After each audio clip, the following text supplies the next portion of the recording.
Howdy. I wondered if you would join me in a little read from the Hobbit guidebook, or the visual guidebook that I have, as it has an interesting few pages on J.R.R. Tolkien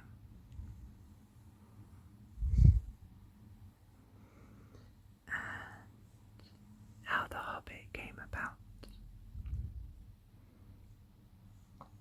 I thought we would just have a little read.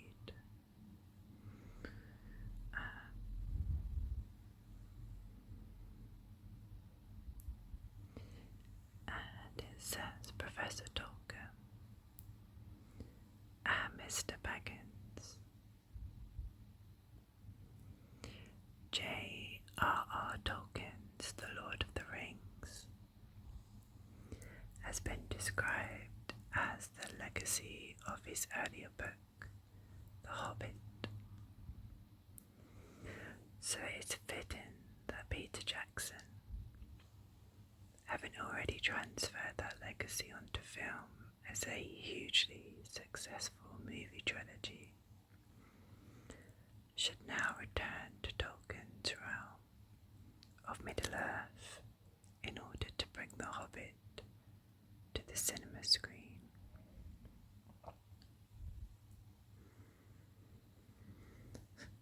But how did this tale of 13 dwarfs, a hobbit, a wizard, and a dragon come to be written? It was in 1930 that John Ronald Reuel Tolkien, Professor of Anglo-Saxon at Pembroke College, Oxford University, was engaged in the tedious job of marking exam papers. To his great delight, he came across a sheet of paper which one of the candidates had left blank. What could be more welcome to the weary professor than a page that didn't require marking?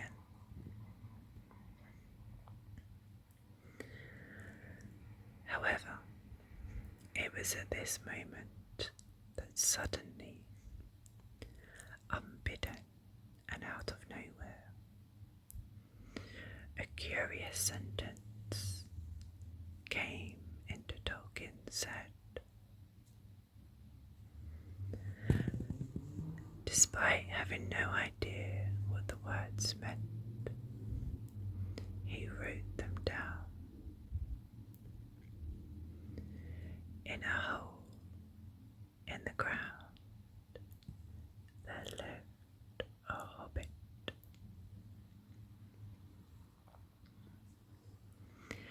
It was a while before Tolkien found the time to decide what a hobbit was,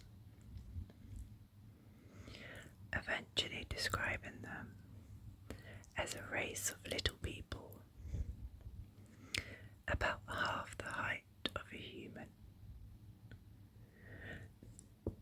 They dress in bright colours, he wrote,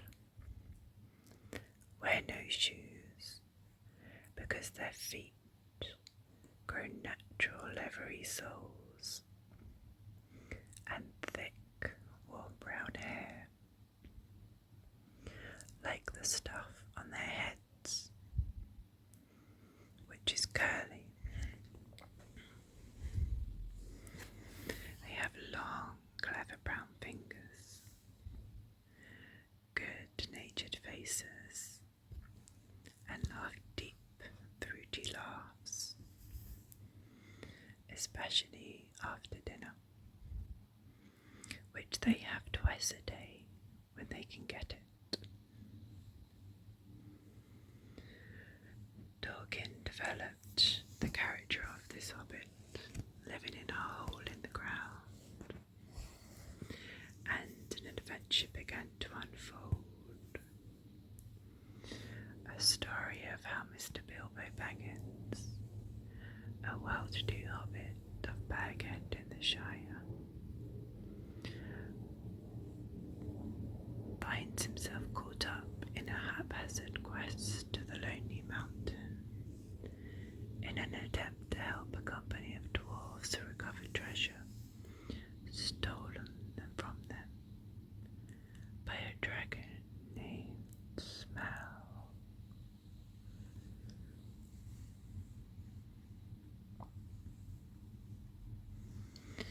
Along the way, Mr. Baggins and his companions encountered trolls, elves, goblins, giant spiders.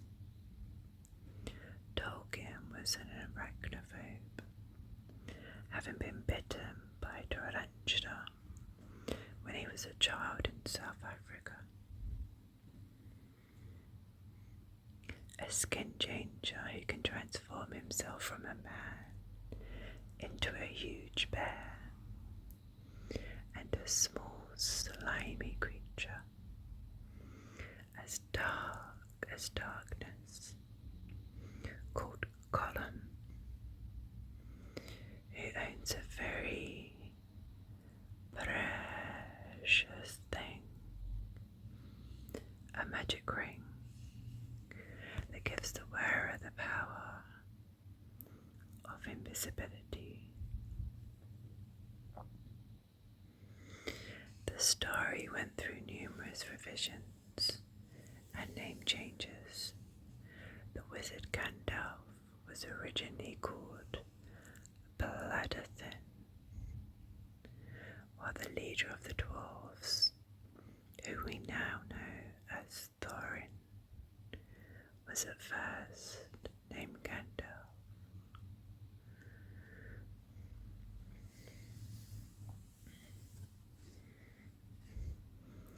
As the manuscript grew, Tolkien told the story to his children in an after-tea serial during winter evenings. It was also read by several of Tolkien's Oxford friends, among them the man who would later create the Land of Narnia, C.S. Lewis. And by a series of chances came to the attention of the publishers George Allen and Unwin, who encouraged the author to complete the book.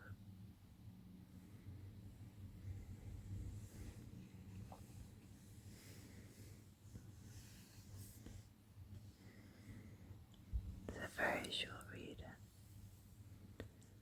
but I hope you found it maybe just a little bit relaxing.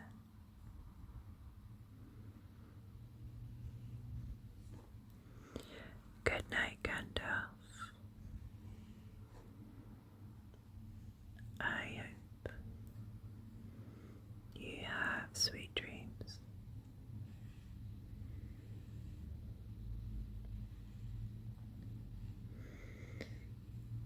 And I will see you in the next video, which will be a bit longer than this one.